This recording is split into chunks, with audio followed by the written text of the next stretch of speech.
Mga kapuso, ay handa nyo na po ang inyong mga bulsa. Ngayon pa lang po, mahal na ang isda at gulay. At lalo pa raw tataas ang presyo ng mga yan habang papalapit ang Semana Santa.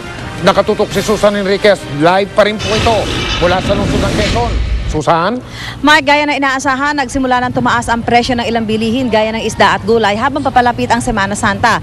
Pero bukod sa pagtaas ng presyo nito dahil sa nalalapit na Semana Santa, mas malaki raw ang itataas ngayon dahil sa walang humpay na pagtaas sa presyo ng mga produktong petrolyo. Ang Cloverleaf Market ang isa sa bagsakan ng mga paninda dito sa Metro Manila. Dinarayo nga ito dahil mas mura raw ang presyo rito kumpara sa ibang palengke. Ang mga nagtitinda rito umaaray na rin daw sa taas ng presyo. Nag-umpisa raw nagmahal ang mga paninda nila mula nang sunod-sunod na nagtaas ang presyo ng produktong petrolyo pati na ibang gastos tulad ng toll. Oo, sa gasolina. Yan ang ano nila gasolina. Siyempre, nanggagaling pa ng Bagyo. O, di ba, ang layo. Tapos yung binabayaran pa nila sa tollfee. Tapos yung mga nangungutong pa sa karsada. Ang presyo ngayon ng gulay gaya ng repolyo, broccoli, cauliflower, Baguio beans at sisaro, 40 pesos lang ang bawat kilo. Pero bago mag-Semana Santa, baka raw tumaas ang presyo nito ng hanggang 20 pesos kada kilo. Inaasahan na rin ang pagtaas sa presyo ng isda na sadyang mabili kapag Semana Santa tulad ng galunggong, dalagang bukid, alumahan, tulingan at hasa-hasa. Kung ang presyo ngayon ay wala pang 100 pesos kada kilo, aabot daw ang isang kilo nito sa mahigit 100 pesos. Habang ang presyo ng tilapia at bangus ay malamang tumaas ng 20 pesos kada kilo dahil depende sa laki ang presyo nito. Bawal daw yung baboy, yung mga ganyan. Talagang isda sila. Kaya tinatasan din nila ang isda. Mataas din sa kuha namin sa punduan. Wala raw magagawa ang mga nagtitinda ng isda at gulay kundi itaas ang presyo ng kanilang paninda. Bukod daw kasi sa ayaw kumain ng karne ng baboy ng karamihan kapag Semana Santa, madalang din ang dating ng mga produkto dahil nagpapahinga ang mga nagde-deliver nito. At 100 po yan, magiging 120, ganyan. Oo, tumataas kasi wala ganong nagdadala rito eh. Kasi wala nga raw silang mga siyempre tauhan nila na walang magpipitas. Sa Balintawak Market, bagsak presyo ang baboy na nasa 165 per kilo para sa liempo at 160 naman para sa kasim, pero mas mataas ang presyo nito sa Mega Q-Mart. Ang isang kilong liempo ay 190 samantalang ang laman ay 185. Pagkalipas sa Semana Santa, inaasahan bababa na rin naman ang presyo ng ilang bilihin gaya ng isda at gulay. Yun na nga lang, baka daw hindi na bumalik sa dating presyo dahil mataas pa rin ang presyo ng mga produktong petrolyo. Mike?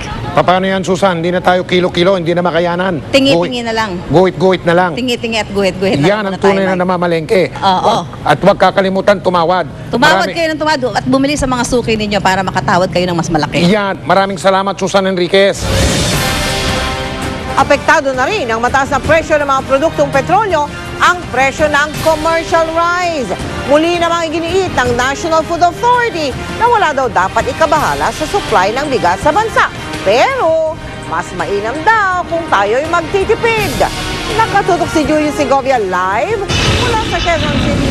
Julius! Mel, sa monitoring ng National Food Authority, piso kada kilo nang itinaas sa presyo ng commercial rice, bunsod ng serye ng oil price hike at posible pa raw itong masundan. Sapat man ang supply ng bigas, tuloy naman daw ang pagmahal ng krudo kaya apektado pa rin ang presyo nito. Noong Marso pa raw ipinatupad ng ilang rice trader ang piso kada kilong dagdag presyo. Posible pa raw itong masundan at umabot ng 2 piso kada kilong dagdag pag hindi naawat ang OPH. Huwag nating asahan na yung commercial sector, kasi profit motivated naman yan, kailangan kumita niyan, hindi babawiin yung karagdagang cost. Tumaas man ang presyo ng commercial rice sa merkado, isa ang tiniyak ng NFA. Sa ganang NFA naman, at least for the next 6 months, I will maintain the price at 27 pesos. No? Para yung mga mahihirap, laging may alternative sa NFA. Sa monitoring ng NFA, nasa pagitan ng 30 hanggang 35 pesos ang kilo ng commercial rice. Depende sa klase. Kaya ang tindang NFA ni Mang Rolando, halos hindi na raw pinapansin ng mga mamimili. Kasi NFA 27, so konti lang idadagdag mo sa commercial, 3 pesos o 2 pesos, makakabili ka ng commercial na bigas. Imbes na magmahal, nagmura pa raw ng 50 pesos kada sako ang ipinapasang commercial rice sa kanya. Siyempre, mga bagong ani, gusto nila ma-dispose agad para wag mangitim yung mga bagong ani. Sa Mega Q-Mart sa Quezon City, Di pa raw gumagalaw ang presyo ng commercial rice. Ni wala nga raw babala sa mga nagtitinda ng bigas dito ang mga rice trader na magtataas sila ng presyo. Hindi pa po nagtataas. So magkano po kada sako? Kada sako, kupan lang po ito, mura lang po ito, 1,050. Kada sako? Opo. Kailan pa po presyo yun? Matagal na po, hindi pa rin nagbabago, dati na po yun. Kahit pa sapat ang supply ng bigas sa bansa, pinangangambahan daw ng NFA ang pagpasok ng panahon ng tag-ulan. Kaya panukala ng NFA, dagdagan ng 300,000 metric ton ang may 860,000 metric ton ng rice import para sa taong ito. Bagamat walang dapat ikabahala sa ngayon, mas mainam pa rin daw kung magtitipid sa pagkonsumo ng bigas. Ewan ko kung pwede nga lamang eh. Gusto ko ipagbawal yung unlimited rice eh. Yung mga restaurant na unlimited rice. Kasi pag okay lang sana kung inuubos yung kanin. Eh, ang problema, kukuha ng pagkadami-daming kanin tapos hindi naman uubusin, edi tapo na yon. Di pabor dito si Mang Boboy, na pirming pagod sa kanyang trabaho bilang tagakatay ng baboy sa palengke. Kung napapasarap ng kain, napaparami rin. Titipid mo ba yung sarili mo pag napapasarap ka kumain? Oo. So kahit po magtaas ang presyo ng kanin na binibili, Okay lang po. pero si Aling Rustica na may karinderya, siya na raw mismo ang nagsasabi sa mga customer na mag-half price muna, saka na lang magdagdag kung kulang. Meron nasasayang talaga kung minsan hindi nila nauubos. Kaya nga pag humihingi sila sa akin ng half price, binibigyan ko sila.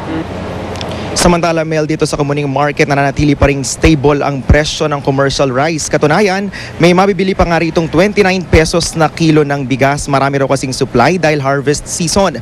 Pero pangamba ng ilang nagtitinda, posibleng sumipa ang presyo ng bigas sa Hunyo na simula na rin ng lean months. Panahon na baka ubos na raw ang inaning bigas. Yan muna ang latest mula rito. Balik sa iyo, Mel. Maraming salamat sa iyo, Julius Segovia. Mga kapuso, posible pong mabawasan pa yung matatanggap na tulong ng mga jeepney at tricycle driver. Yan po yung sa programa ng gobyerno na ang pangalan po ay Pantawid Pasada. Kasi po, ibabawas pa sa pondo yung pagpapagawa ng mga smart card na ipamamahagi sa mga driver. Nakatutok si Maki Pulido. Mula sa inisyal na planong 500 million pesos, naging 450 million pesos na lang ang budget para sa Pantawid Pasada program ng Administrasyong Aquino. Pero ang inilaang budget na ito mukhang hindi buong-buong matatanggap ng mga driver ng jeep at tricycle. 11 million pesos kasi ang kakailanganin para sa imprenta ng mga smart card na ibibigay sa mga driver. Gagastusan pa ang pamamahagi ng mga smart card sa iba't ibang lugar sa bansa. Ang pinakamalaking cost really is on the distribution. Kasi nationwide to, no? So we will have to move people, tapos you stay there for some time. 1,050 sana kada buwan na makukuha ng mga jeepney driver para sa Pantawid Pasada program. Sa mga tricycle driver naman, 150 pesos kada buwan. Dahil sa iba pang gastos na kukunin din mula sa pondo ng Pantawid Pasada, mababawasan pa ang tulong sa mga jeepney at tricycle driver. Kaya dismayado ang ilang transport group, lalo pat tumaas na naman ang presyo ng gasolina at diesel ngayong linggo. Kaya't direct subsidy ang panukala ng Pasang Mazda. Sa halip na tingi-tingiin ang pondo, gamitin ang malaking halaga para sa mga proyekto ng mga transport group. Sa computation namin, 22 liters sa loob ng isang buwan ang makukuha namin.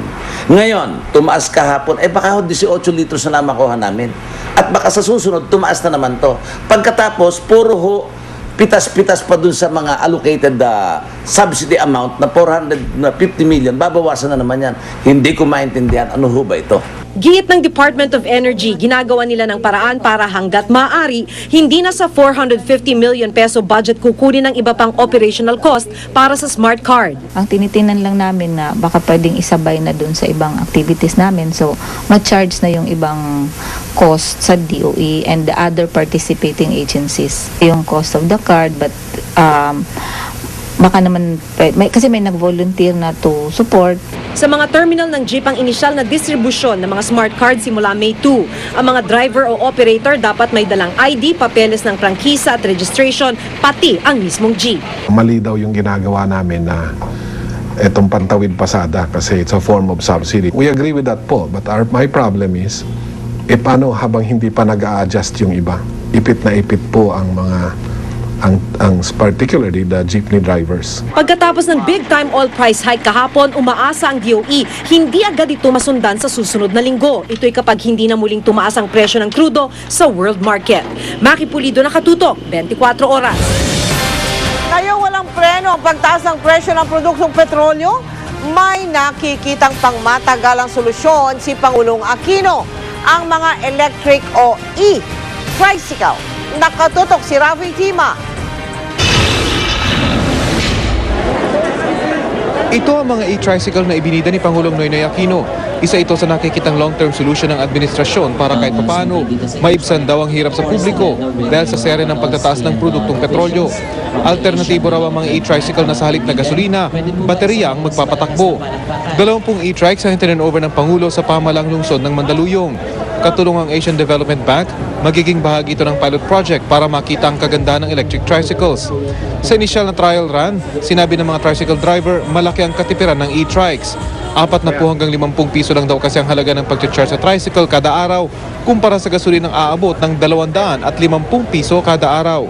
Hindi mainitan yung driver at hindi maulanan. Di ba?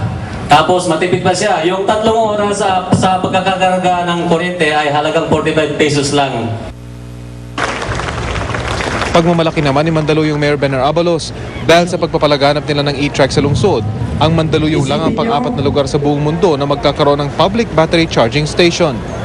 After Houston, Seattle, Washington, and now Mandaluyong, Philippines. Kuryente po ang gamit nito, hindi crudo o gasolina. Walang pollution, tahimik, at hindi nagagasta para sa pagbili ng gasolina. Kaya mas malaki ang kita. Bukod sa pagtitipid ng langis gamit ang mga e-trike, makakatulong ito sa pagpapababa ng polusyon. Problemang minanaraw ni Pangulong Aquino mula sa nakaraang administrasyon. Sa totoo lang po, marami tayong problema natin po gusto ko ibalita sa inyo. Ano ba ginagawa natin dyan? Marami yung sumisigaw, pulusot. Noong June 2010, ang tinayaraw sa ating figure ay 166. Halos doble ng normal number of particulates. Yung particulates, yung particular suspended in air. Yun yung carbon na nilalakap natin, may iwas ba natin. Noong December 2010, kapababa ng 133. Nitong January, naging 131. Yung pinakabago po ng datos ng February, 120 na po. Inihahanda na rin ang paglulunsad ng 20,000 electric tricycle sa buong bansa. Mangangailangan daw ito ng $1 bilyong sa loob ng 5 taon, pero makakatipid umano ng 100,000 litro ng imported na langis kada araw. Rafi Tima, Nakatutok, 24 Oras.